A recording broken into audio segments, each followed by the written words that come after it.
Greetings, nerdlings, and welcome to AmalgamNation Presents World of Lorecraft, Zonecraft, Eastern Plaguelands Edition. Much like the Western Plaguelands, the Eastern Plaguelands were once beautiful and brimming with farms and small villages. The regional government was centred around the city of Stratholme, the largest city in Lordaeron.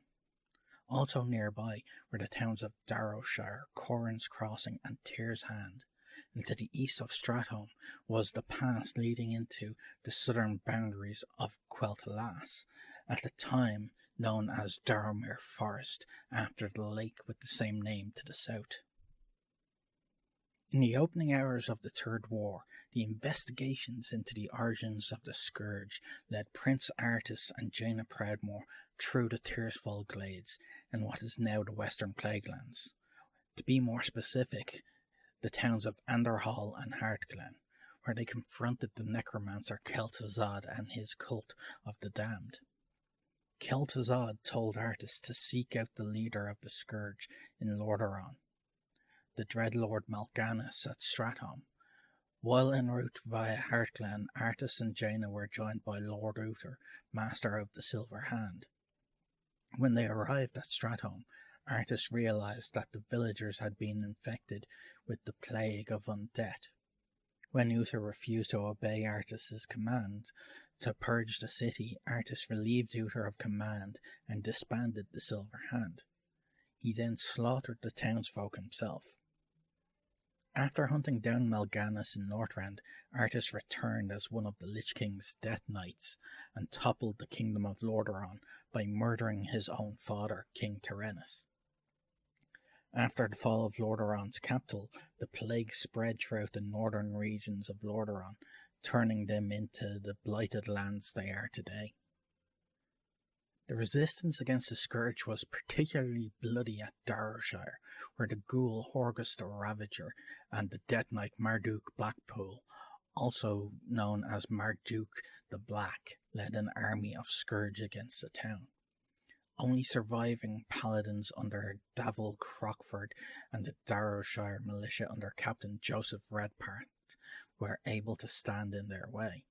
Though they put up a valiant fight, the defenders of Darrowshire were not enough to stave off the endless legions of Scourge.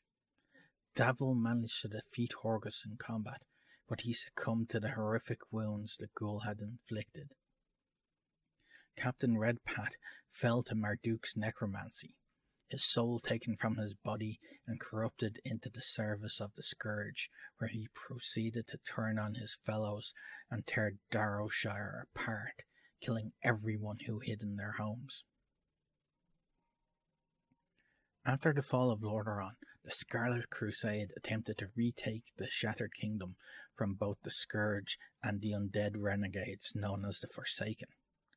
In the Eastern Plaguelands, they took control of both the town of Tyr's Hand and the western districts of Stratholme, where they battled the forces of Baron Rivendare to gain control of the destroyed city.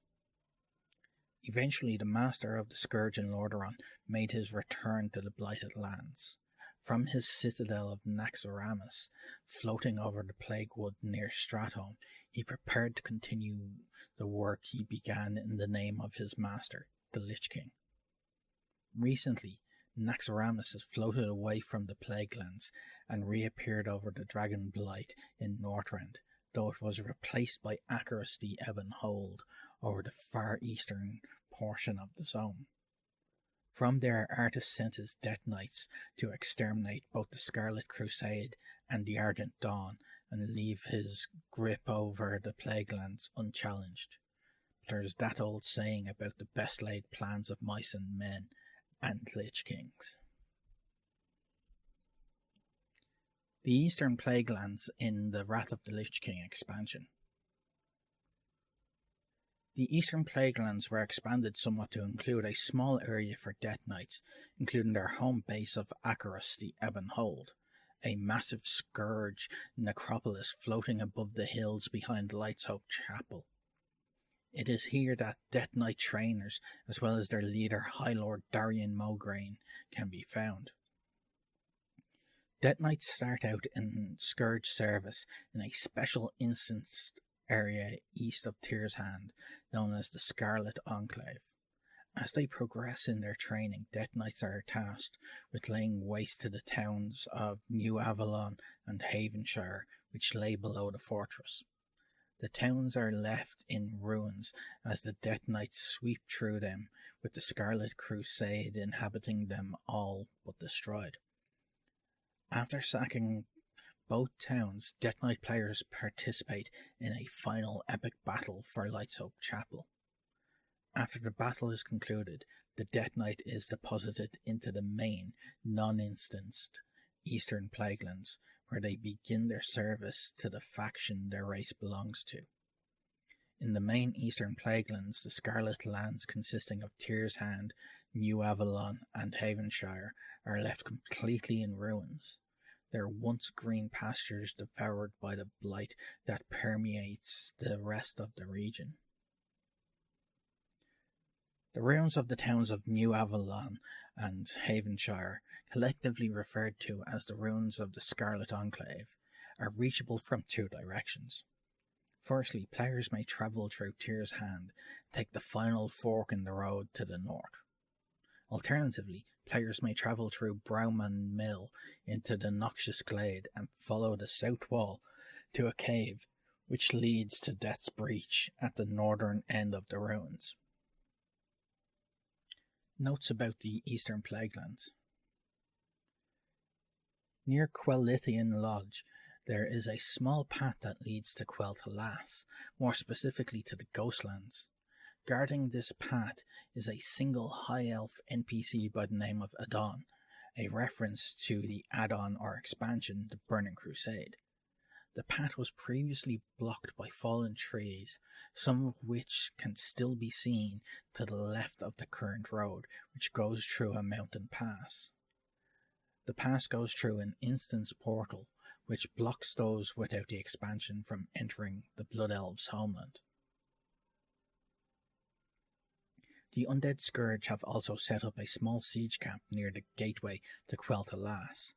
Skeletal engineers are found around here, along with many meat wagons. Lord Solinar Bloodrat and previously Lady Liadrin send aspiring Blood Knight masters to destroy the meat wagons and the engineers as well. Thank you for watching, and as always, remember, play the game and game to play.